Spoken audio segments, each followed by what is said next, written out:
National education policy NEP 2020 ఇది కొత్తగా వచ్చినటువంటి పాలసీ. మన భారతదేశ విద్యా విధానంలో ఒక చారిత్రాత్మక మార్పుగా మనం చెప్పవచ్చు. నేషనల్ ఎడ్యుకేషన్ పాలసీ ఎన్ఈపి 2020 ఈ యొక్క పాలసీ రావడానికి గల కారణం, ఇంతకుముందు ఉన్నటువంటి పాలసీలు, ఎడ్యుకేషన్ పాలసీలు ఏ విధంగా ఉన్నాయి అనేదాన్ని మనం ఒకసారి పరిశీలిస్తే, 1968లో మన భారత స్వాతంత్రం వచ్చిన తర్వాత మొట్టమొదటిసారిగా అప్పటి వరకు ఉన్నటువంటి రకరకాల విద్యా విధానాలనే ఉండేవి. వాటన్నిటిని కూడా సమూలంగా మార్పు చేస్తూ 1968 సంవత్సరంలో అప్పుడు ఉన్నటువంటి ప్రధానమంత్రి ఇందిరాగాంధీ గారు కొఠారి కమిషన్ ఆధారంగా చేసుకొని మొట్టమొదటిసారిగా నేషనల్ పాలసీ ఆన్ ఎడ్యుకేషన్, జాతీయ విద్యా విధానాన్ని రూపొందించడం జరిగింది. ఇది అప్పుడున్నటువంటి సామాజిక ఆర్థిక పరిస్థితులకు అనుగుణంగా దాన్ని రూపొందించడం జరిగింది, దాన్ని అమలు చేయడం జరిగింది. తర్వాత కాలానుగుణంగా మార్పులు చెందినటువంటి వాటిని దృష్టిలో ఉంచుకొని 1986లో రాజీవ్ గాంధీ గారు ప్రధానమంత్రిగా ఉన్నప్పుడు రెండవసారి new national policy on education, నూతన జాతీయ విద్యా విధానాన్ని రూపొందించడం జరిగింది. ఇది 1986లో. 1986 తర్వాత ఇప్పటి వరకు 34 సంవత్సరాల పాటు ఆ నూతన జాతీయ విద్యా విధానం అనేది కొనసాగింది. మధ్యలో 1992లో పివి నరసింహారావు గారు ప్రధానమంత్రిగా ఉన్నప్పుడు ఈ 1986 జాతీయ విద్యా విధానం ఏదైతే ఉందో, నూతన జాతీయ విద్యా విధానం, దాంట్లో కొన్ని రకాల మార్పులు, కొన్ని సవరణలు చేపట్టడం జరిగింది. అదే విద్యా విధానం ప్రస్తుతం ఇప్పటి వరకు కూడా కొనసాగుతూ వచ్చింది. అంటే స్వాతంత్రం వచ్చినప్పటి నుంచి 1968లో ఒకసారి జాతీయ విద్యా విధానం మొట్టమొదటిసారి తీసుకురావడం జరిగింది. తర్వాత 1986లో రెండవసారి జాతీయ విద్యా విధానాన్ని రూపొందించడం జరిగింది. తర్వాత 1992లో కొన్ని సవరణలు చేయడం జరిగింది. తర్వాత సుదీర్ఘ కాలం తర్వాత 34 సంవత్సరాల తర్వాత ఈ యొక్క కొత్త చట్టం నేషనల్ ఎడ్యుకేషన్ పాలసీ ఎన్ఈపి 2020ని క్యాబినెట్ ఆమోదించడం జరిగింది. నేషనల్ ఎడ్యుకేషన్ పాలసీ రావడానికి కారణాలు మనం పరిశీలిస్తే, 2014లోనే బీజేపీ ప్రభుత్వం తన యొక్క మేనిఫెస్టోలో పెట్టడం జరిగింది. అదేవిధంగా మోడీ గారు ఎలక్షన్ క్యాంపెయిన్లో కూడా పలుమార్లు చెప్పడం జరిగింది. ఎన్డీఏ ప్రభుత్వం అధికారంలోకి వస్తే ఒక నూతన జాతీయ విద్యా విధానాన్ని తీసుకొస్తాం అని చెప్పడం జరిగింది. దానిలో భాగంగానే 2015లో HRD minister, human resource development, ministry of human resource డెవలప్మెంట్గా ఉన్నటువంటి స్మృతి ఇరానీ గారు టిఎస్ఆర్ సుబ్రహ్మణ్యం గారి ఆధ్వర్యంలో ఒక కమిటీని రూపొందించడం జరిగింది. ఒక ఎడ్యుకేషన్ కమిటీని చేయడం జరిగింది.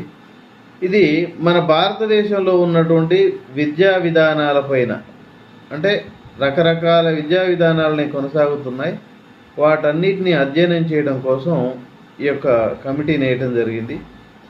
ఈ కమిటీ పలు రకాల విద్యా విధానాలపై అన్ని రాష్ట్రాల్లో ఉన్నటువంటి కొనసాగుతున్నటువంటి విద్యా విధానాలని సమీక్షించి 3 అంశాలపైన, ఒకటి క్వాలిటీ, నాణ్యత పైన, క్రెడిబిలిటీ, నమ్మశక్యమైనటువంటి విద్యా విధానం, ఓవర్కమ్స్ ఆన్ గ్యాప్స్, వీటన్నిటి మీద స్థూలంగా చర్చించి సమీక్షించి ఒక డ్రాఫ్ట్ను రూపొందించి ఇవ్వటం జరిగింది. 2016 మేలో ఇది వారు అందించడం జరిగింది. దీన్ని కొంతకాలం పాటు పబ్లిక్ డొమైన్లో ఉంచడం జరిగింది. ఈ యొక్క డ్రాఫ్ట్ను ప్రజాభిప్రాయం కూడా సేకరించడం జరిగింది. మాజీ ఇస్రో చైర్మన్ కస్తూరి రంగన్ గారి ఆధ్వర్యంలో ఒక కమిటీని రూపొందించడం జరిగింది. అంటే ఈ కమిటీకి చైర్మన్గా కస్తూరి రంగన్ గారు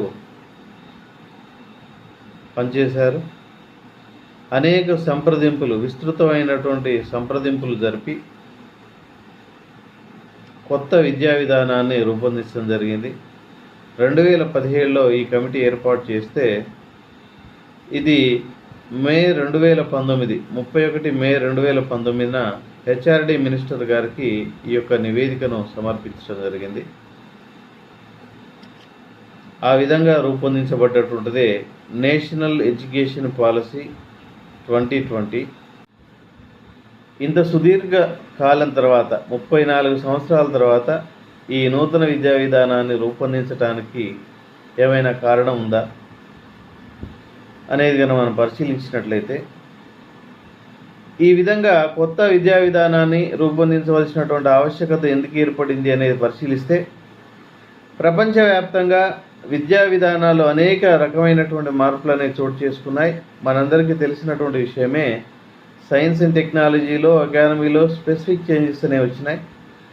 అంటే చాలా అడ్వాన్స్డ్గా చాలా దేశాలని పోటీపడి ఈ విధమైనటువంటి మార్పులు అనేవి వచ్చినాయి. ప్రపంచ దేశాలతో ఉన్నటువంటి విద్యార్థులతో మన విద్యార్థులు పోటీపడే పరిస్థితిలో లేరు. కాబట్టి ప్రపంచంతో పోటీ పడే విధంగా ఉండాలి అంటే మన విద్యా విధానంలో కూడా మార్పులు రావాలనే సదుద్దేశంతో ఇది తీసుకురావడం జరిగింది. ఉదాహరణకు మనం పరిశీలిస్తే, మన ఒక భారతదేశంలోనే అర్బన్ ప్రాంతాల్లో, రూరల్ ప్రాంతాల్లో, ట్రైబల్ ఏరియాస్లో మనం పరిశీలించినట్లయితే విద్యా విధానం అనేది చాలా మార్పులనే ఉంటాయి. ట్రైబల్ ఏరియాలో ఉన్నటువంటి పిల్లలు రూరల్ ఏరియాతో, అదే రూరల్ ఏరియాతో ఉన్నటువంటి పిల్లలు అర్బన్ ఏరియాలో ఉన్నటువంటి పిల్లలతో పోటీ పడే పరిస్థితి లేదు. అంటే మన భారతదేశంలోనే పలు ప్రాంతాల్లో పలు రకమైనటువంటి వ్యత్యాసాలనే ఉన్నాయి. కాబట్టి ప్రపంచంతో పోటీ పడే పరిస్థితి లేదు. కాబట్టి ఈ విద్యా విధానం అనేది సమూలమైనటువంటి మార్పులు తీసుకొచ్చినట్లయితే విద్యార్థులందరికీ సమానమైనటువంటి అవకాశాలను కల్పించవచ్చు అనే సదుద్దేశంతో ఈ యొక్క చట్టాన్ని తీసుకురావడం జరిగింది. ఈ నేషనల్ ఎడ్యుకేషన్ పాలసీలో 5 పిల్లర్స్గా రూపొందించడం జరిగింది. దాంట్లో AAEQ అంటాం. దాంట్లో ఒక ఏ యాక్సిస్ అందుబాటు. ఇది అందరికీ అందుబాటులో ఉండే విధంగా రూపొందించాలి. Urban area, rural area, tribal area అనేది కాకుండా అందరికి కూడా ఒకే రకమైనటువంటి విద్యా విధానాన్ని అందించాలి, సమానంగా అందించాలని, అందరికీ అందుబాటులో ఉండే విధంగా అందించాలనేది దీని ఉద్దేశం. తర్వాత ఎఫోర్డబిలిటీ, అందరికీ అందుబాటులో సౌకర్యవంతంగా ఉండాలి. ధనికులకు ఒక రకంగా, పేదవారికి ఒక రకంగా, అంటే డబ్బున్న వారికి ఒక రకంగా, లేని వారికి ఒక రకంగా అనేది కాకుండా తారతమ్యం అనేది లేకుండా అందరికీ నాణ్యమైనటువంటిది సౌకర్యవంతంగా ఇవ్వాలనేది దీని ఉద్దేశం. మూడవది అకౌంటబిలిటీ, జవాబుదారితనం. ఇది చాలా ముఖ్యమైనటువంటిది. ఇక్కడ వివిధ రాష్ట్రాలు వివిధ రకాల అడ్మినిస్ట్రేషన్స్ అనేవి ఉన్నాయి. స్కూల్ యొక్క మేనేజ్మెంట్లో కనుక చూసినట్లయితే, పర్యవేక్షణలో కనుక చూసినట్లయితే, ఈ యొక్క పర్యవేక్షణ లోపం కారణంగా కార్పొరేట్ పాఠశాలని, ప్రైవేట్ పాఠశాలని, ప్రభుత్వ పాఠశాలని రకరకాలుగా ఉన్నాయి. అలా కాకుండా ఏ పాఠశాలలో ఎంతమంది విద్యార్థులు చదువుతున్నారు, ఏ పాఠశాలలో ఎంతమంది స్టాఫ్ పనిచేస్తున్నారు, కంప్లీట్ డీటెయిల్స్తో కూడుకున్నటువంటి జవాబుదారితనం అనేది ఉండాలనేది దీని యొక్క ఉద్దేశం.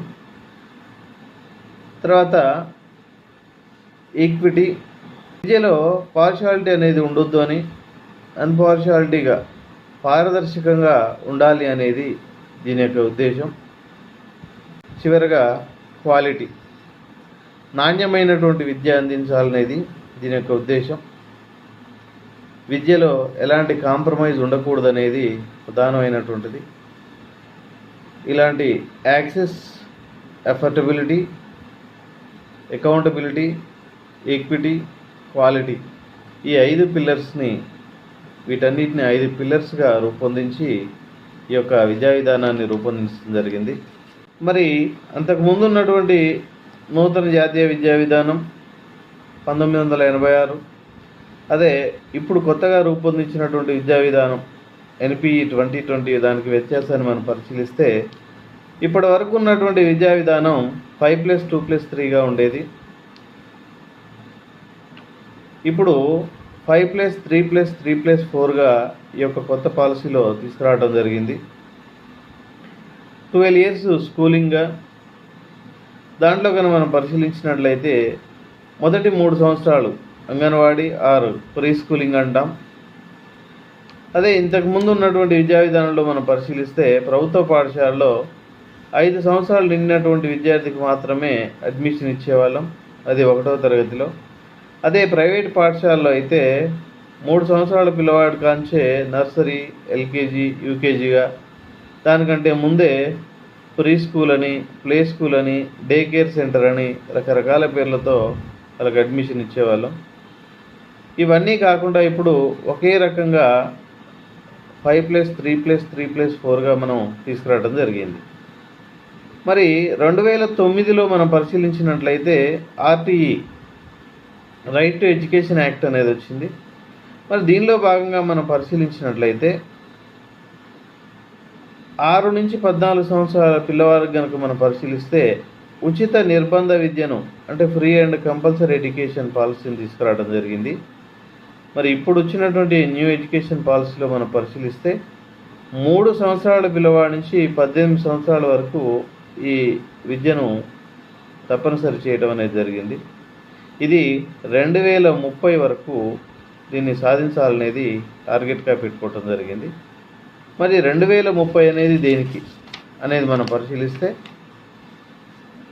2030 నాటికి ఎందుకు అనేది చూస్తే 2015 నుంచి 30వ సంవత్సరం వరకు తప్పనిసరిగా ప్రపంచ దేశాలన్నీ కూడా 100% లిటరసీ సాధించాలనే లక్ష్యంతో ముందుకెళ్తున్నాయి. అది ఉన్నటువంటి పాలసీనే ఎస్డిజి అంటాం, సస్టైనబుల్ డెవలప్మెంట్ గోల్స్ అంటాం దాన్ని. అది 2015 నుంచి 30 వరకు సాధించాలనే దాంతోనే ప్రపంచ దేశాలని పోటీ పడుతున్నాయి కాబట్టి వాటి మనం రీచ్ అవ్వటంలో ఉద్దేశంతోనే మనం 2030 టార్గెట్గా పెట్టుకోవడం జరిగింది. మరి వీటిని ఒకసారి మనం పరిశీలించినట్లయితే ఏ వయసులో ఏ క్లాస్ చదువుతున్నారు పిల్లవాడని మనం పరిశీలిస్తే 3 నుంచి 8 సంవత్సరాలు, మొదటి 3వ సంవత్సరంలో మనం అడ్మిషన్ ఇస్తే 3 నుంచి 8 సంవత్సరాల పాటు ప్రీ స్కూలింగ్ అంటాం, దీన్ని అంగన్వాడీ అని కూడా అంటాం. 3 నుంచి 6 సంవత్సరాలు, మొదటి 3 సంవత్సరాలు ప్రీ స్కూలింగ్. 6 నుంచి 8 సంవత్సరాలు, దీంట్లో ఈ 2 సంవత్సరాల్లో ఫస్ట్ క్లాస్, సెకండ్ క్లాస్ పూర్తవుతుంది, గ్రేడ్ 1, 2. అదే 8 నుంచి 11 సంవత్సరాల వయసులో 3rd, 4th, 5th కంప్లీట్ అవుతాయి.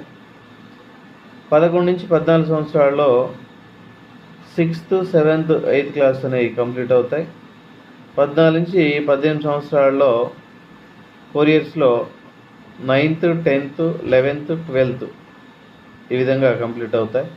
ఇక్కడ ప్రత్యేకంగా పాఠశాల విద్య, ఇంతకుముందు లెక్క ఇంటర్మీడియట్ విద్య అనే సపరేట్ లేకుండా 12 సంవత్సరాల వరకు కూడా ఒకటే స్కూల్ ఎడ్యుకేషన్ అనేది ఇవ్వడం అనేది జరుగుతుంది.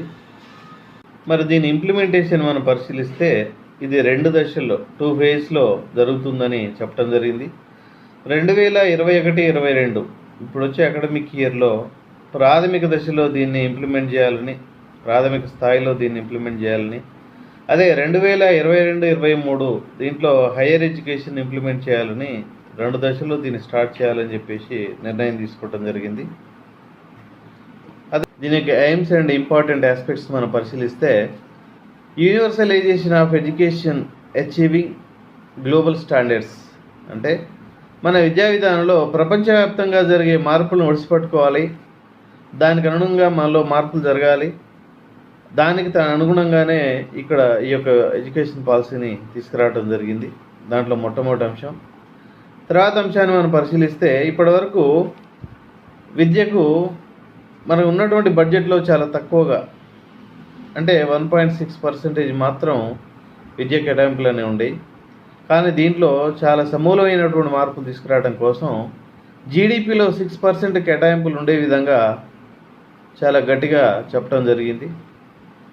అంటే మనకు సుమారుగా 4 రెట్లు పైన, సుమారుగా 5 రెట్ల వరకు కేటాయింపులు అనేవి పెరుగుతాయి. అంటే విద్యకు గణనీయంగా బడ్జెట్లో మంచి స్థానం అనేది కల్పించడానికి అవకాశం ఉంది. కాబట్టి ఇండియా క్రియేట్ మిరాకిల్స్, మన భారతదేశం అనేది మిరాకిల్స్ని క్రియేట్ చేస్తుంది. ముఖ్యమైనటువంటి అంశం ఇప్పటి వరకు ఉన్నటువంటి HRD, minister of human resource development అనేది విద్యాశాఖగా మార్చడం జరిగింది. విద్యాశాఖగా మార్చడం ఇదే మొదటిసారి కాదు. స్వాతంత్రం వచ్చినప్పుడు ప్రారంభంలో విద్యాశాఖ అనేది ఉంది. 1985 వరకు కూడా విద్యాశాఖ ఉన్నటువంటిది. తదనంతరం హెచ్ఆర్డీగా మార్చడం జరిగింది. దీంట్లోనే మానవ వనరుల అభివృద్ధి శాఖ దాంట్లో భాగంగానే విద్యను కూడా ప్రవేశపెట్టడం అంటే విద్య కూడా దాంట్లోనే ఉంది. దాన్ని మళ్ళీ మార్పు చేసేసి తిరిగి మళ్ళీ విద్యాశాఖగా మార్చడం జరిగింది. ఆ మార్పును కూడా తీసుకురావడం జరిగింది. అదేవిధంగా బోధనా భాష, ఈ యొక్క బోధనా భాష అనేది దాని మీద కూడా చాలా పెద్ద ఎత్తున చర్చ జరగడం జరిగింది. అనేక విలువైనటువంటి సూచనలు ఇవ్వడం జరిగింది. ఫలితంగా దాంట్లో ఇంప్లిమెంటేషన్లో కూడా మార్పులు తీసుకురావడం జరిగింది. ప్రాథమిక స్థాయిలో ఖచ్చితంగా 5వ తరగతి వరకు మాతృభాష లేదా ప్రాంతీయ భాషలోనే బోధించాలని, ఏ ప్రాంత విద్యార్థి అయితే ఆ ప్రాంత మాతృభాష కానీ ఆ ప్రాంతీయ భాష కానీ కనుక చేసినట్లయితే మంచి పరిపూర్ణత సాధిస్తాడని చెప్పేసి చెప్పడం జరిగింది. ఒకవేళ మాతృభాష ప్రాంతీయ భాష కాకుండా ఆంగ్ల భాషలో కనుక విద్యాభ్యాసం జరిగినట్లయితే బట్టి విధానానికి అలవాటు పడతాడని, పిల్లవాడిలో కమ్యూనికేటివ్ స్కిల్స్ అనేవి ఉండవని, అదేవిధంగా క్రియేటివిటీ ఉండదని, ఎలాంటి స్కిల్స్ లేక స్కిల్లెస్ పిల్లవాడిగా మారతాడని చెప్పేసి దాంట్లో చెప్పి ఖచ్చితంగా ప్రాంతీయ భాష లేదా మాతృభాషకే ఇంపార్టెన్స్ ఇవ్వాలని చెప్పడం జరిగింది. అంతేకాదు వీలుంటే 6 నుంచి 8వ తరగతి వరకు కూడా సాధ్యమైతే దాన్ని కూడా ఇంప్లిమెంట్ చేస్తే బాగుంటుందని చెప్పేసి సలహా ఇవ్వడం జరిగింది. మరి 6వ తరగతి నుంచి పై క్లాసులో కనుక మనం పరిశీలించినట్లయితే ఖచ్చితంగా ప్రాక్టికల్స్కు ఎక్కువగా, వొకేషనల్కు, అదేవిధంగా కోడింగ్కు ఎక్కువ ఇంపార్టెన్స్ ఇవ్వాలని చెప్పడం జరిగింది. సాధారణంగా మనం పరిశీలిస్తే జపాన్, కొరియా లాంటి దేశాల్లో చూస్తే ఇంటర్న్షిప్కి ఎక్కువ అవకాశం అనేది ఉంటుంది. అంటే థియరీ కంటే కూడా ప్రాక్టికల్స్ ఎక్కువగా అవకాశం అనేది ఉంటుంది. అదే మన ప్రాంతంలో మన కాడ చూసినట్లయితే వొకేషనల్కు చాలా తక్కువగా అవకాశం అనేది ఉంది. కాబట్టి ఇంజనీర్ అయిపోయినటువంటి విద్యార్థులు కూడా స్కిల్లెస్ విద్యార్థులుగా ప్రపంచంలో ఉన్నటువంటి ఇతర దేశాలతో కనుక చూసినట్లయితే పోటీ పడలేనటువంటి విధంగా ఉంది. అనేక రకాల సర్వేల్లో కూడా భారతదేశంలో ఉన్నటువంటి ఇంజనీరింగ్ పూర్తి చేసినటువంటి విద్యార్థులు స్కిల్లెస్ విద్యార్థులుగా ఉన్నట్లుగా అనేక నివేదికలు వచ్చినాయి. దాన్ని దృష్టిలో ఉంచుకొని 6వ తరగతి నుంచే వొకేషనల్ అదేవిధంగా ఇంటర్న్షిప్లకు అవకాశం ఇవ్వాలని చెప్పేసి కోడింగ్ కూడా, కంప్యూటర్కు సంబంధించినటువంటి ప్రోగ్రామింగ్లో వాటిలో ఉన్నటువంటి కోడింగ్ కూడా అవకాశం ఇవ్వాలని చెప్పడం జరిగింది. చైనాలో కనుక చూసినట్లయితే ఈ కోడింగ్ సంబంధించి బాగా అభివృద్ధి చెందించడం జరిగింది. అక్కడ ఉన్నటువంటి విద్యా విధానంలో ఎక్కువగా కీలక పాత్ర పోషిస్తుంది అది. దాన్ని దృష్టిలో ఉంచుకొని మన ప్రాంతంలో కూడా మన కాడ కూడా ఈ యొక్క కోడింగ్ను తీసుకురావడం అనేది జరిగింది. అదే 2030 నాటికి టార్గెట్ పెట్టుకోవడానికి గల కారణం ప్రీ స్కూల్ నుండి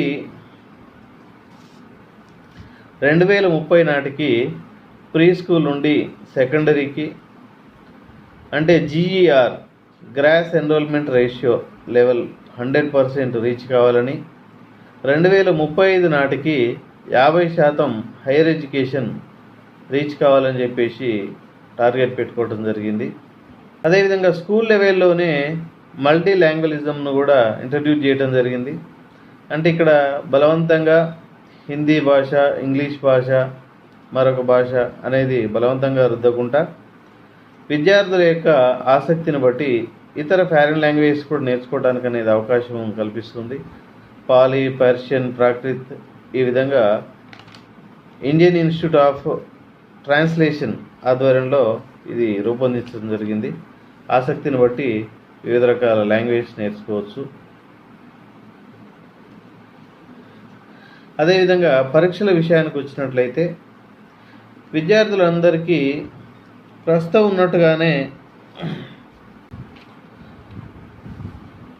ప్రాథమిక స్థాయిలో కనుక చూసినట్లయితే పిల్లవాడికి బ్యాగ్లెస్ డేస్ కనీసం సంవత్సరంలో 10 రోజులు నిర్వహించాలని, అంటే పాఠశాలకు బ్యాగ్ లేకుండానే వచ్చే విధంగా ప్రోత్సహించాలని చెప్పి, తర్వాత ఈ 6th నుంచి పైబడినటువంటి పిల్లలకు హాలిడేస్లో వొకేషనల్ ఎడ్యుకేషన్ను ఇంప్లిమెంట్ చేయాలని చెప్పేసి దీంట్లో సూచించడం జరిగింది.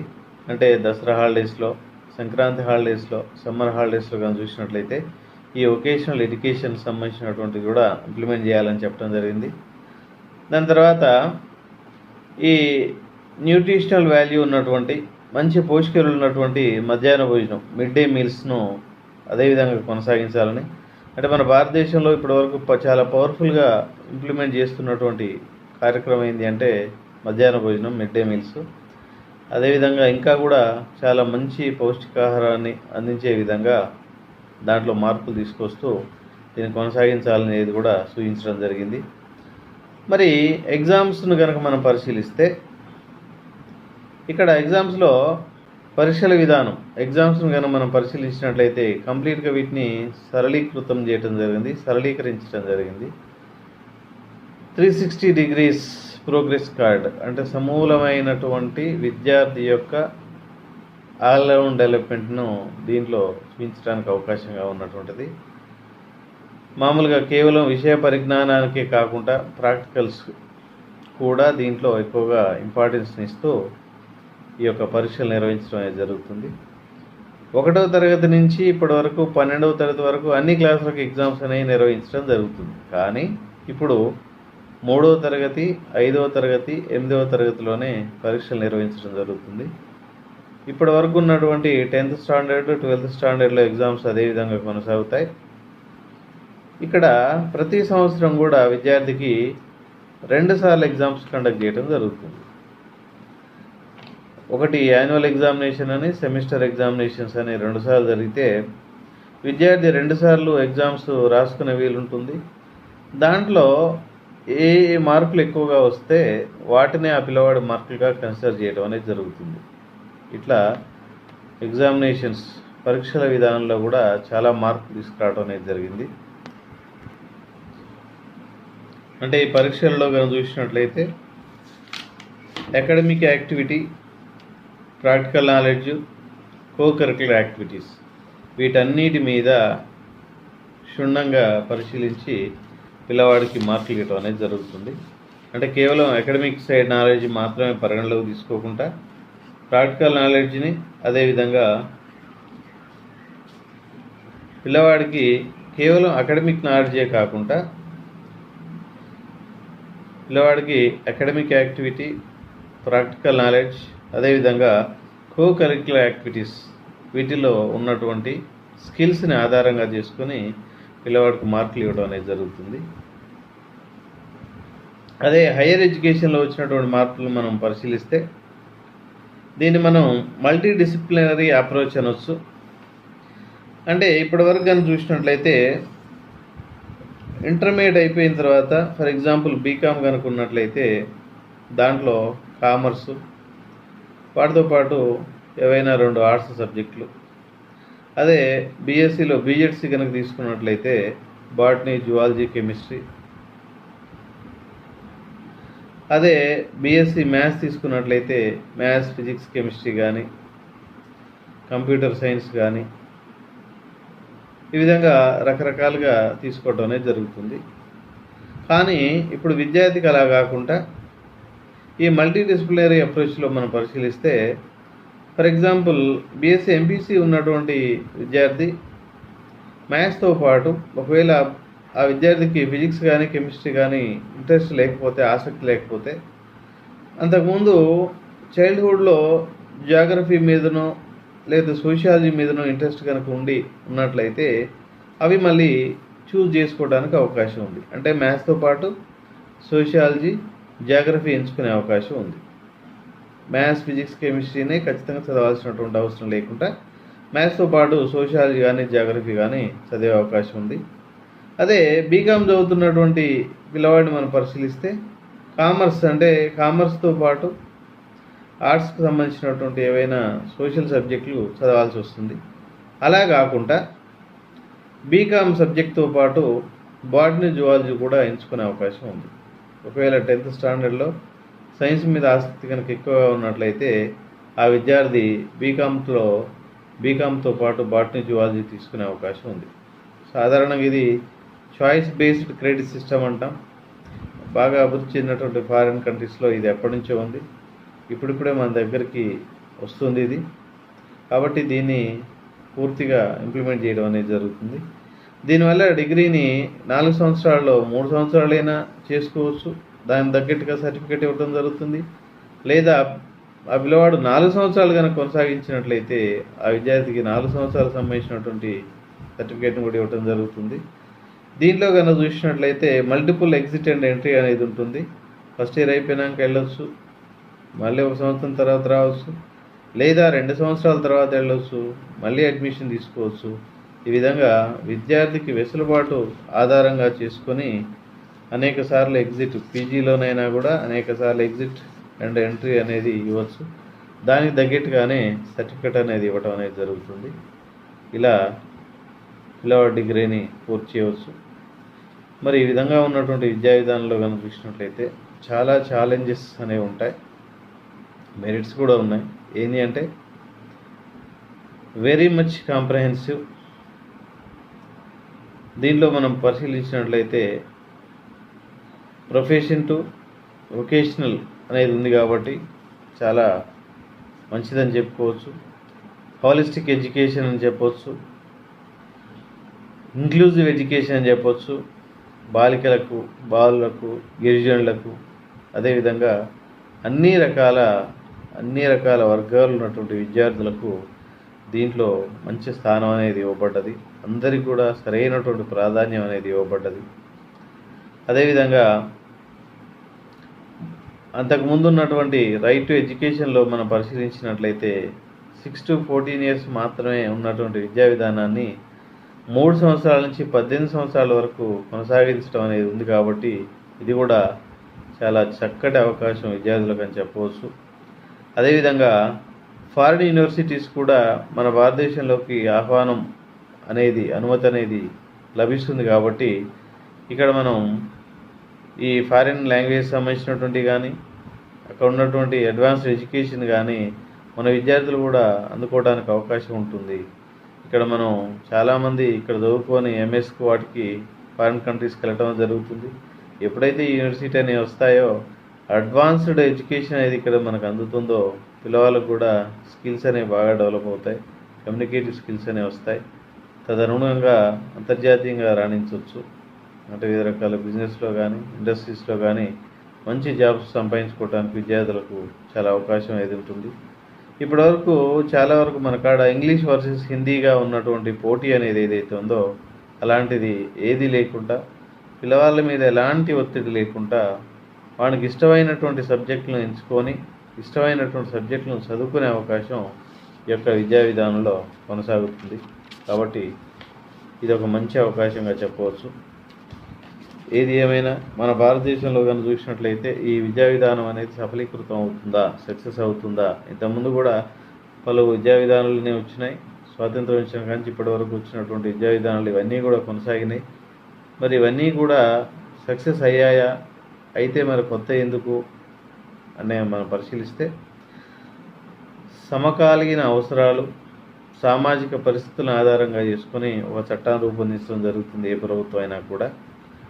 అంటే అప్పటి వరకు ఉన్నటువంటి ప్రజల యొక్క స్థితిగతులు, అప్పుడు ఉన్నటువంటి మన భారతదేశం యొక్క ఆర్థిక పరిస్థితి, మన యొక్క అవసరాలకు అనుగుణంగా ఈ యొక్క విద్యా విధానాన్ని రూపొందిస్తూ వచ్చాం. కాలానుగుణంగా కాలం మారుతూ ఉన్నప్పుడు, టెక్నాలజీ అడ్వాన్స్ అవుతున్నప్పుడు, ఇతర దేశాలతో మనం పోటీ పడాల్సినటువంటి అవసరం వస్తున్నప్పుడు ఖచ్చితంగా మన విద్యా విధానంలో కూడా మార్పులు అనేవి తీసుకొని రావాల్సినటువంటి అవసరం ఉంది.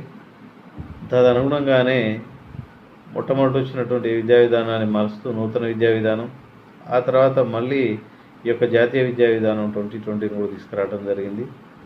ఈ యొక్క స్వాతంత్రం వచ్చిన తర్వాత ఏర్పాటు చేసినటువంటి, రూపొందించినటువంటి, అమలు చేసినటువంటి విద్యా విధానాల్లో కనుక చూసినట్లయితే ది బెస్ట్ అని చెప్పవచ్చు. ఇప్పుడు వచ్చినటువంటి విద్యా విధానం పేద ధనిక కులంతో సంబంధం లేకుండా, ప్రాంతంతో సంబంధం లేకుండా అందరికీ కూడా సమానమైనటువంటి అవకాశాలను కల్పిస్తున్నటువంటిది ఈ విద్యా విధానం. కాబట్టి నిపుణులైనటువంటి వాళ్ళు, ఆర్థికవేత్తలు, విద్యావంతులు ఇదందరూ కూడా దీన్ని విశ్లేషించి ప్రజల్లోకి తీసుకెళ్ళి తదనుగుణంగా కనుక విద్యా వ్యవస్థను కనుక బలోపేతం చేసినట్లయితే భారత్ అభివృద్ధి చెందుతున్నటువంటి దేశం అనేది అతి కొద్ది రోజుల్లోనే భారత్ అభివృద్ధి చెందినటువంటి దేశంగా మారుతుంది. అభివృద్ధి చెందినటువంటి దేశాల సరసన మన దేశం కూడా నిలబడుతుంది అనటంలో ఎలాంటి సందేహం లేదు.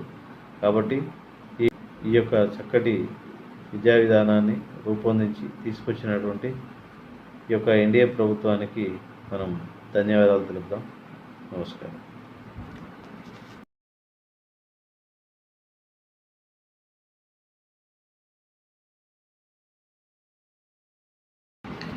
ఈరోజు మనం డిఎస్ఎస్ఎస్బిలో నోటిఫికేషన్ గురించి పరిశీలిద్దాం.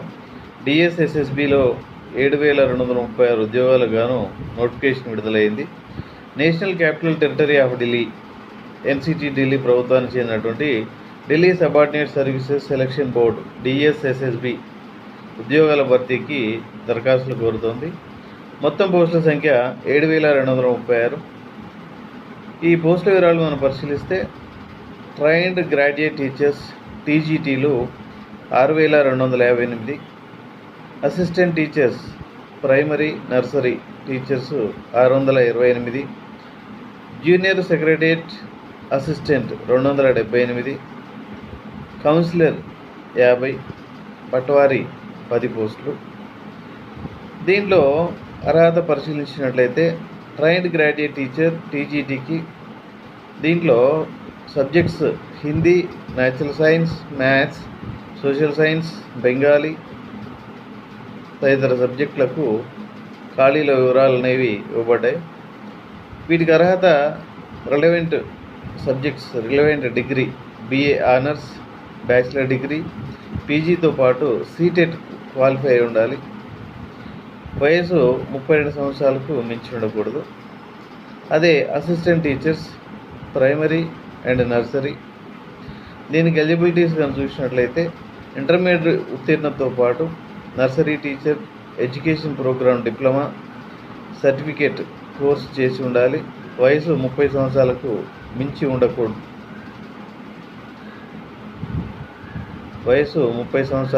ఉండకూడదు. జూనియర్ సెక్రటరియట్ అసిస్టెంట్, దీని అర్హత మెట్రికులేషన్ లేదా సెకండరీ స్కూల్ ఎగ్జామినేషన్ ఉత్తీర్ణులై ఉండాలి. ఇంగ్లీష్లో నిమిషానికి 35 పదాలు, హిందీలో 30 పదాలు టైపింగ్ స్పీడ్ ఉండాలి. వయసు 18 నుంచి 27 ఏళ్ల మధ్యలో ఉండాలి. అదేవిధంగా కౌన్సిలర్, దీనికి అర్హత పరిశీలిస్తే సైకాలజీ ఆర్ అప్లైడ్ సైకాలజీలో బ్యాచిలర్స్ డిగ్రీతో పాటు కౌన్సిలింగ్ సైకాలజీలో పీజీ డిప్లొమా ఉత్తీర్ణులై ఉండాలి. దాంతోపాటు సంబంధిత అనుభవం కూడా దీంట్లో ఉండాలి.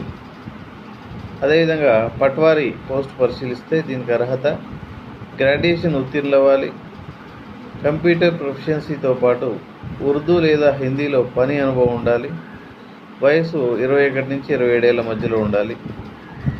వీటికి ఎంపిక విధానం 1 tier 2 tier examination scheme, skill test ఆధారంగా ఎంపిక ప్రక్రియ అనేది ఉంటుంది. దరఖాస్తు విధానం అంతా కూడా ఆన్లైన్లో ఉంటుంది. దీనికి సంబంధించి ఆన్లైన్ దరఖాస్తు ప్రక్రియ ప్రారంభమయ్యే తేదీ మే 25. ఆన్లైన్ దరఖాస్తుల చివరి తేదీ జూన్ 24. దీనికి సంబంధించినటువంటి వెబ్సైట్ dssb.delhi.gov.in. ఈ వెబ్సైట్లో ఖాళీల వివరాలు, అర్హతల వివరాలు, వాటికి సంబంధించినటువంటి పూర్తి సమాచారం ఎదుగుతుంది. కావలసిన వారు ఆ వెబ్సైట్ని సంప్రదించగలరు.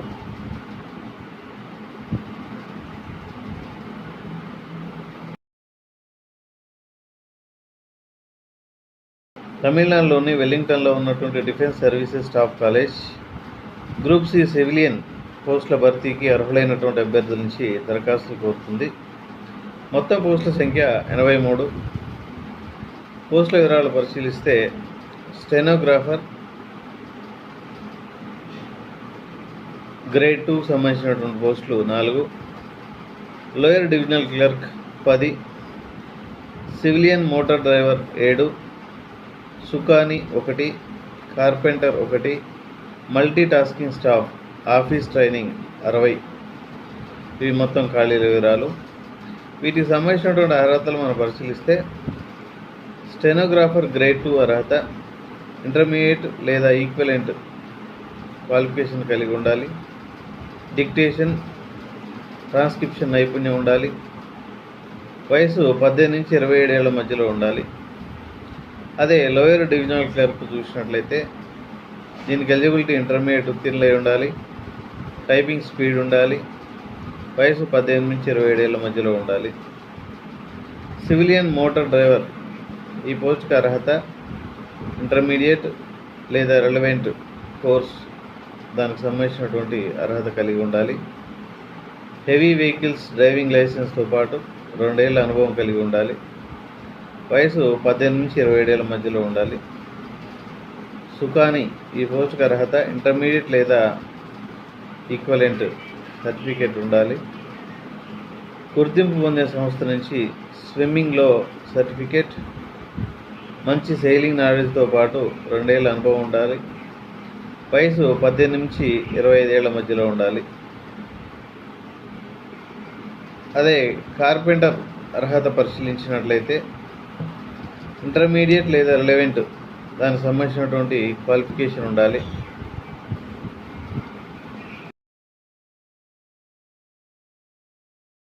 వయసు 18 నుంచి 25 సంవత్సరాల మధ్యలో ఉండాలి.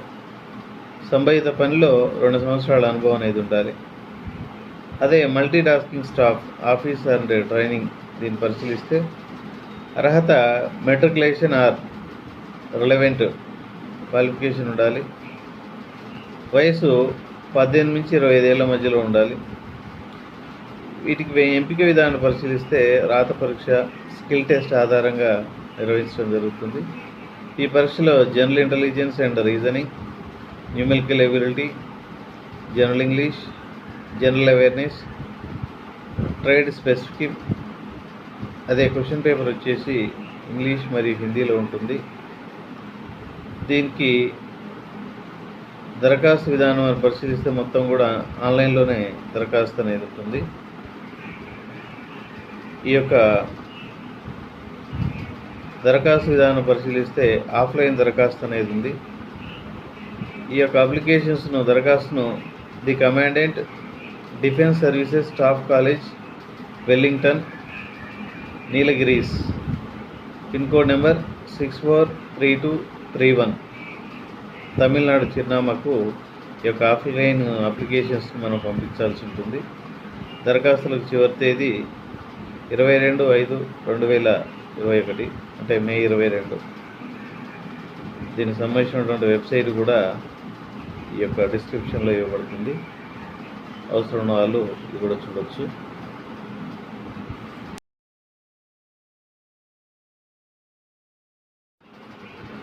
మరొక నోటిఫికేషన్ పరిశీలిస్తే వెస్టర్న్ కోల్ఫీల్డ్లో స్టాఫ్ నర్సులు, నాగ్పూర్లోని Western Coalfield Limited WCL staff nurse ట్రైనీల భర్తీ కోసం దరఖాస్తులు కోరుతోంది. మొత్తం ఖాళీల వివరాలు చూస్తే 56 ఖాళీలు ఉన్నాయి. దీనికి అర్హత ఇంటర్మీడియట్ ఉత్తీర్ణత, ఏ గ్రేడ్ నర్సింగ్ డిప్లొమా లేదా సర్టిఫికేట్ 3 ఏళ్ల కోర్స్ కలిగి ఉండాలి. వయసు 2021 మే 13 నాటికి 18 నుంచి 30 ఏళ్ల మధ్యలో ఉండాలి. SC, ST, OBC విద్యార్థులకు గరిష్ట వయోపరిమితిలో 3 ఏళ్ల సడలింపు ఉంటుంది. ఈ సెలక్షన్ ప్రాసెస్ ఎంపిక విధానం చూస్తే రాత పరీక్ష ఆధారంగా ఎంపిక అనేది ఉంటుంది. ఈ ఎగ్జామినేషన్ ప్రొసీజర్ పరీక్షా విధానం పరిశీలిస్తే ఈ పరీక్షను 100 మార్కులకు ఆఫ్లైన్లో నిర్వహిస్తారు. పరీక్షా సమయం 90 నిమిషాలు ఉంటుంది. ప్రశ్నలు ఆబ్జెక్టివ్ రూపంలో ఉంటాయి. Nursing diploma course, general awareness, అదేవిధంగా మెంటల్ ఎబిలిటీ విభాగాల నుంచి ప్రశ్నలు అడగడం జరుగుతుంది. రాత పరీక్షలో సాధించినటువంటి మెరిట్ ఆధారంగానే తుది ఎంపిక అనేది ఉంటుంది.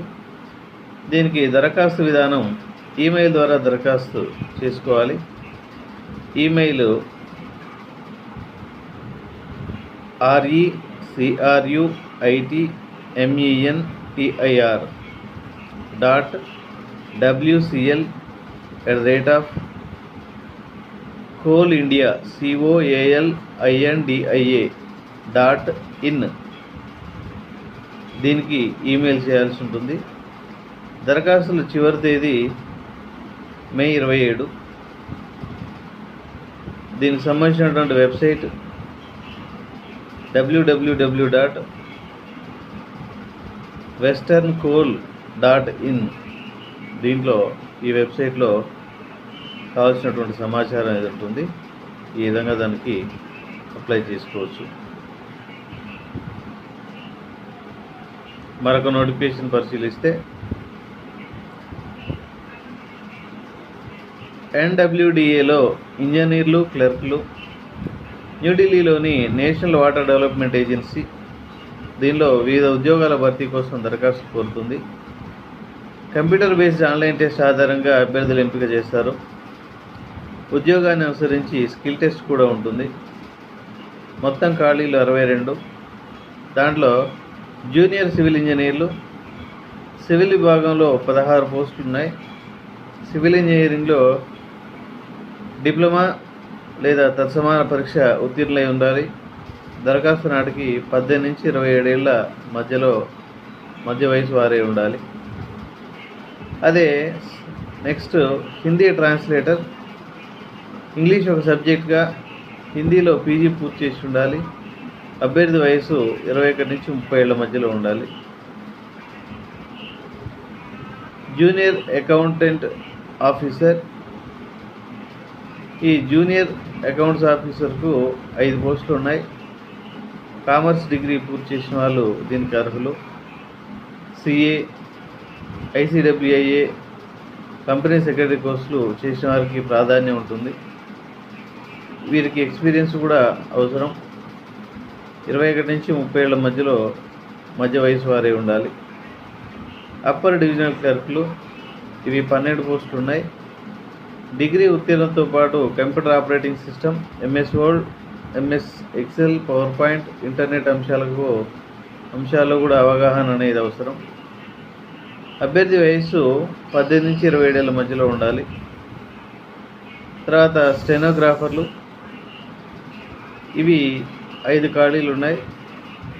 దీనికి అర్హత ఇంటర్ రిలవెంట్ సర్టిఫికేట్తో పాటు నిమిషానికి 80 పదాల టైపింగ్ వేగం ఉండాలి.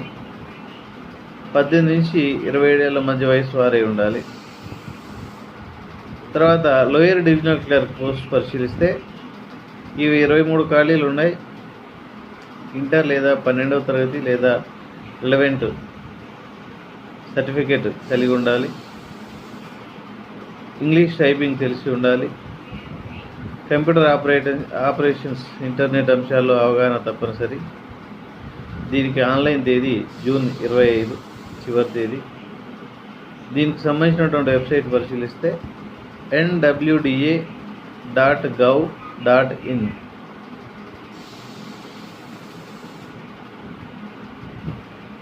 మరొక నోటిఫికేషన్ పరిశీలిద్దాం. APMDCలో మేనేజర్లు, విజయవాడలోని Andhra Pradesh mineral development corporation limited వివిధ విభాగాల్లో జనరల్ మేనేజర్లు, డిప్యూటీ జనరల్ మేనేజర్ల నియామకానికి దరఖాస్తు కోరుతుంది. మొత్తం ఖాళీలు 18. జనరల్ మేనేజర్లు ఖాళీలు 2. విభాగాలు మార్కెటింగ్, ఫైనాన్స్. అర్హత మార్కెటింగ్ విభాగానికి డిగ్రీతో పాటు MBA మార్కెటింగ్ పూర్తి చేసి ఉండాలి. ఫైనాన్స్ విభాగానికి CA కోర్స్ ఉత్తీర్ణత అవసరం. కనీసం 20 ఏళ్ల అనుభవం ఉండాలి. డిప్యూటీ జనరల్ మేనేజర్లు మనం పరిశీలిస్తే ఖాళీలు 5. విభాగాలు environmental, contract management, F&A taxation,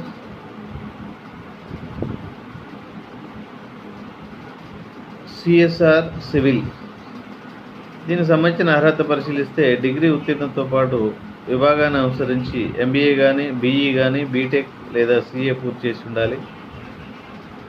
మేనేజర్లుగా చూసినట్లయితే ఖాళీలు 11, విభాగాలు survey, GIS, finance, contract, admin, IT. అదే మైనింగ్ ఆర్ కంపెనీ సెక్రటరీ ఖాళీలు 1. అర్హత విభాగాన్ని అనుసరించి diploma, civil or mining, general degree or BTech mining or IT, MBAలో marketing or finance, ICWA CA ఉత్తీర్ణులై ఉండాలి. ఇది కూడా మెయిల్ ద్వారానే అప్లై చేసుకోవాల్సి ఉంటుంది. చివరి తేదీ మే 22. దీనికి ఈమెయిల్ APMDCHR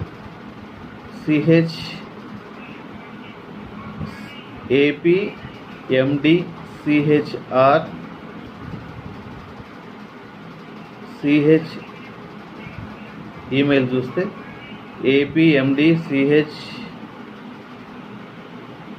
ఈమెయిల్ పరిశీలిస్తే APMDCHRD recruitment@gmail.com. దీని వెబ్సైట్ మనం పరిశీలిస్తే www.apmdc.ap.gov.in. దీంట్లో పూర్తి వివరాలు అందుబాటులో ఉంటాయి.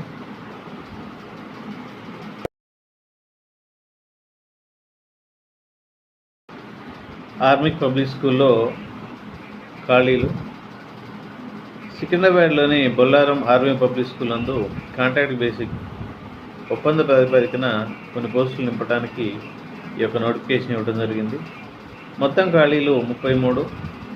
దీంట్లో PGT, TGT, PRT, computer science teachers, లైబ్రరీయన్లు తదితర పోస్టులు అనేవి ఉన్నాయి.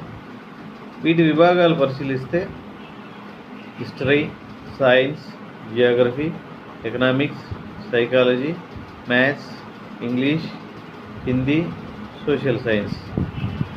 వీటి ఎలిజిబిలిటీస్ పరిశీలిస్తే పోస్టును అనుసరించి సంబంధిత స్పెషలైజేషన్లో ఇంటర్మీడియట్, డిప్లొమా, గ్రాడ్యుయేషన్, PG ఉత్తీర్ణత.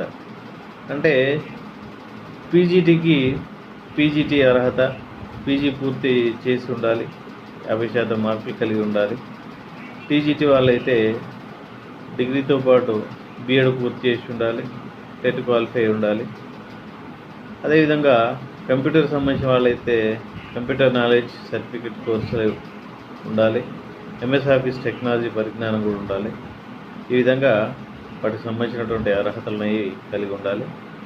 దరఖాస్తు విధానం పరిశీలిస్తే కంప్లీట్గా ఇది ఆఫ్లైన్. దీన్ని మనం అప్లికేషన్ ఫిల్ చేసి ఇక్కడ ఇచ్చినటువంటి అడ్రస్కి మనం సెండ్ చేయాల్సి ఉంటుంది. దీనికి అడ్రస్ వచ్చేసి army public school, Bollaram, JJ Nagar, Secunderabad. Pin code number వచ్చేసి 500087. ఈ దరఖాస్తులు ఫిల్ చేసి పంపించడానికి చివరి తేదీ జూన్ 5, 2021. ఇంకేమైనా డౌట్లు ఉన్నట్టయితే దానికి సంబంధించినటువంటి వెబ్సైట్ మనం సెర్చ్ చేసినా కూడా కావాల్సినటువంటి ఇన్ఫర్మేషన్ అనేది ఉంటుంది. ఈ విధంగా మనం ఈ పోస్టులకు అప్లై చేయవచ్చు.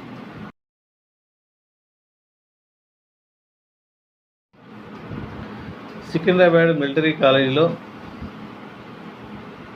కొన్ని కాంట్రాక్ట్ బేసిక్లో పోస్టులు నింపడం కోసం నోటిఫికేషన్ ఇవ్వడం జరిగింది. సికింద్రాబాద్ తిరుమలగిరిలోని military college of electronics and mechanical ఇంజనీరింగ్లో తాత్కాలిక పోస్టుల భర్తీకి దరఖాస్తు కోరటం జరుగుతుంది. పోస్టుల వివరాలు మనం పరిశీలిస్తే laboratory attendant, junior laboratory assistant, senior laboratory assistant, library assistant, library attendant. వీటికి అర్హత మనం పరిశీలిస్తే పోస్టును అనుసరించి ఇంటర్మీడియట్ ఉత్తీర్ణతతో పాటు సంబంధిత సబ్జెక్టులో diploma, BSc, library science and library and information science certificate course లేదా డిగ్రీ ఉత్తీర్ణత లాంటి అర్హతల్ని కలిగి ఉండాలి. సంబంధిత పనిలో అనుభవం ఉండాలి. వీటికి సంబంధించినటువంటి శాలరీస్ పరిశీలిస్తే 14,950 రూపాయల నుంచి 18,400 వరకు ఈ యొక్క జీతం చెల్లించడం అనేది జరుగుతుంది. ఈ ఎంపిక విధానాన్ని మనం పరిశీలిస్తే ఇది ఆన్లైన్ ఇంటర్వ్యూ, వీడియో కాన్ఫరెన్స్ ద్వారా ఇంటర్వ్యూ నిర్వహించడం జరుగుతుంది. ఇంటర్వ్యూ మే 20, 21 2 రోజుల్లో ఉంటుంది.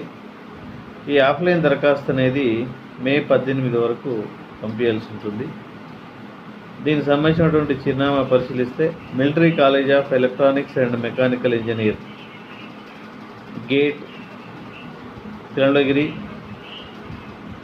సికింద్రాబాద్.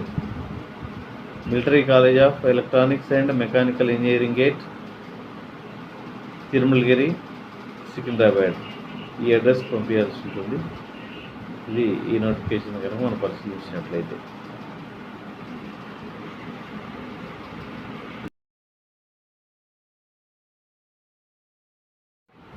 ప్రముఖ పారిశ్రామికవేత్త బిఎం బిర్లా 1955లో మెస్రా, రాంచీలో ఆరంభించినటువంటి విశిష్ట విద్యాసంస్థ బిర్లా ఇన్స్టిట్యూట్ ఆఫ్ టెక్నాలజీ. మెస్రాలో మెయిన్ క్యాంపస్తో పాటు వేరు ప్రాంతాల్లో కూడా వివిధ కోర్సులను ఆఫర్ చేస్తుంది. వచ్చే విద్యా సంవత్సరానికి గాను బిట్ వివిధ పీజీ, పిహెచ్డీ ప్రోగ్రాంలో ప్రవేశానికి విడివిడిగా నోటిఫికేషన్ విడుదల చేసింది. దాంట్లో మనం పిహెచ్డీకి సంబంధించిన నోటిఫికేషన్ పరిశీలిస్తే సంస్థ ఫుల్ టైం, పార్ట్ టైం కేటగిరీలో ఈ ప్రోగ్రామ్ని అందిస్తుంది. ఫుల్ టైం ప్రోగ్రామ్ డ్యూరేషన్ వచ్చేసి 4 years. వీరికి మాత్రమే ఫెలోషిప్ సౌకర్యం అనేది ఉంటుంది. ఆన్లైన్ ఎంట్రన్స్ టెస్ట్ ఉంటుంది. అకాడమిక్ ప్రతిభ, ఇంటర్వ్యూ ఆధారంగా అభ్యర్థులను ఎంపిక చేస్తారు. UGC, CSIR, DBT, BINC, ICMR, GRF అర్హత పొందిన వాళ్ళు ఎంట్రన్స్ రాయాల్సిన అవసరం లేదు. వీరికి నేరుగా ఇంటర్వ్యూకి అనుమతినిస్తారు. మెస్రాకు తోడు ఆప్ క్యాంపస్ థియోగఢ్, జైపూర్, పాట్నా, నోయిడా వీటిలో వివిధ విభాగాల్లో పిహెచ్డీ ప్రోగ్రామ్ను అందిస్తుంది. దీనికి ఎలిజిబిలిటీస్ మనం పరిశీలిస్తే గుర్తింపు పొందినటువంటి యూనివర్సిటీ నుంచి అట్లీస్ట్ 60% మార్కులతో ఎంటెక్ కానీ, ఎంఈ, ఎంఎస్సి, జనరల్ కానీ, ఇంజనీరింగ్ కానీ, MArch, MPharmacy, MPlan, MCA, MBA ఉత్తీర్ణులైనటువంటి అభ్యర్థులు దరఖాస్తు తీసుకోవచ్చు.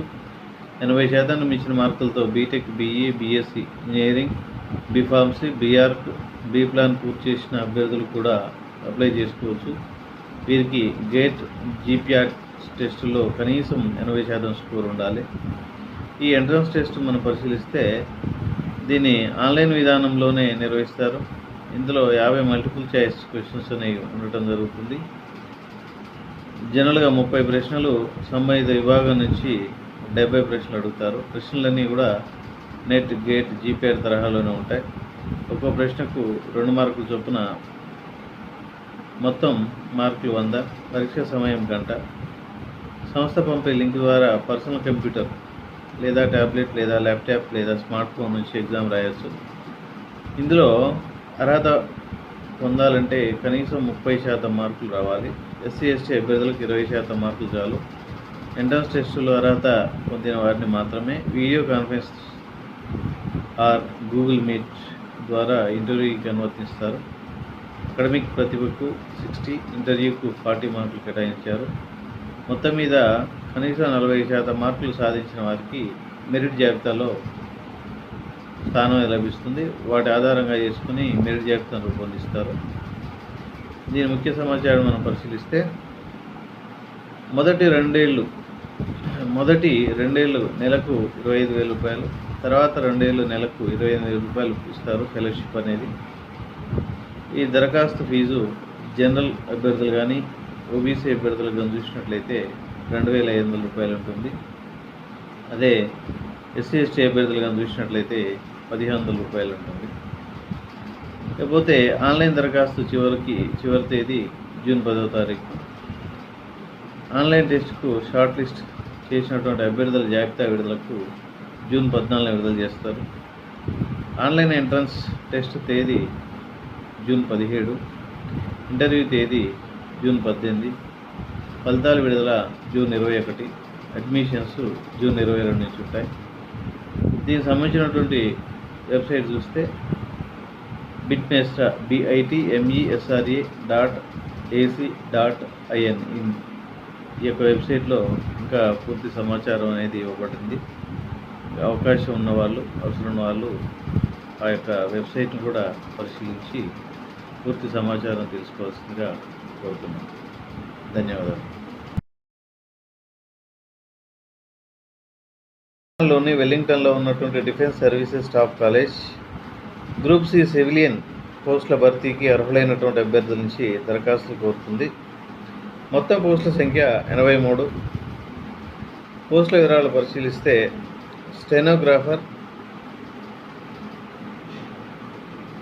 గ్రేడ్ 2 సంబంధించినటువంటి పోస్టులు 4, lower divisional clerk 10, civilian motor driver 7, సుకాని 1, carpenter 1, multi tasking staff office training 60.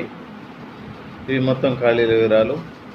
వీటికి సంబంధించినటువంటి అర్హతలు మనం పరిశీలిస్తే స్టెనోగ్రాఫర్ గ్రేడ్ 2 అర్హత ఇంటర్మీడియట్ లేదా ఈక్వలెంట్ క్వాలిఫికేషన్ కలిగి ఉండాలి.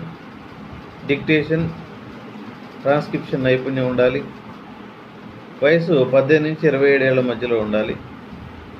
అదే లోయర్ డివిజనల్ క్లర్క్ చూసినట్లయితే దీనికి ఎలిజిబిలిటీ ఇంటర్మీడియట్ ఉత్తీర్ణులై ఉండాలి. టైపింగ్ స్పీడ్ ఉండాలి. వయసు 18 నుంచి 27 ఏళ్ల మధ్యలో ఉండాలి. సివిలియన్ మోటార్ డ్రైవర్ ఈ పోస్ట్కి అర్హత ఇంటర్మీడియట్ లేదా రెలవెంట్ కోర్స్ దానికి సంబంధించినటువంటి అర్హత కలిగి ఉండాలి. హెవీ వెహికల్స్ డ్రైవింగ్ లైసెన్స్తో పాటు 2 ఏళ్ల అనుభవం కలిగి ఉండాలి. వయసు 18 నుంచి 27 ఏళ్ల మధ్యలో ఉండాలి. సుకాని ఈ పోస్ట్కి అర్హత ఇంటర్మీడియట్ లేదా ఈక్వలెంట్ సర్టిఫికేట్ ఉండాలి. గుర్తింపు పొందిన సంస్థ నుంచి స్విమ్మింగ్లో సర్టిఫికేట్, మంచి సెయిలింగ్ నాలెడ్జ్తో పాటు 2 ఏళ్ల అనుభవం ఉండాలి. వయసు 18 నుంచి 25 ఏళ్ల మధ్యలో ఉండాలి. అదే కార్పెంటర్ అర్హత పరిశీలించినట్లయితే ఇంటర్మీడియట్ లేదా రిలవెంట్ దానికి సంబంధించినటువంటి క్వాలిఫికేషన్ ఉండాలి.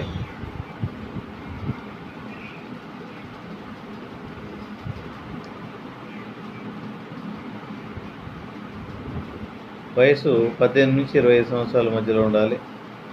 సంబంధిత పనిలో 2 సంవత్సరాల అనుభవం అనేది ఉండాలి. అదే multi tasking staff office and training దీన్ని పరిశీలిస్తే అర్హత మెట్రికులేషన్ ఆర్ రిలవెంట్ క్వాలిఫికేషన్ ఉండాలి. వయసు 18 నుంచి 25 ఏళ్ల మధ్యలో ఉండాలి. వీటికి ఎంపిక విధానం పరిశీలిస్తే రాత పరీక్ష, స్కిల్ టెస్ట్ ఆధారంగా నిర్వహించడం జరుగుతుంది. ఈ పరీక్షలో general intelligence and reasoning, numerical ability, general English, general awareness, trade specific. అదే క్వశ్చన్ పేపర్ వచ్చేసి ఇంగ్లీష్ మరియు హిందీలో ఉంటుంది. దీనికి దరఖాస్తు విధానం పరిశీలిస్తే మొత్తం కూడా ఆన్లైన్లోనే దరఖాస్తు అనేది ఉంటుంది.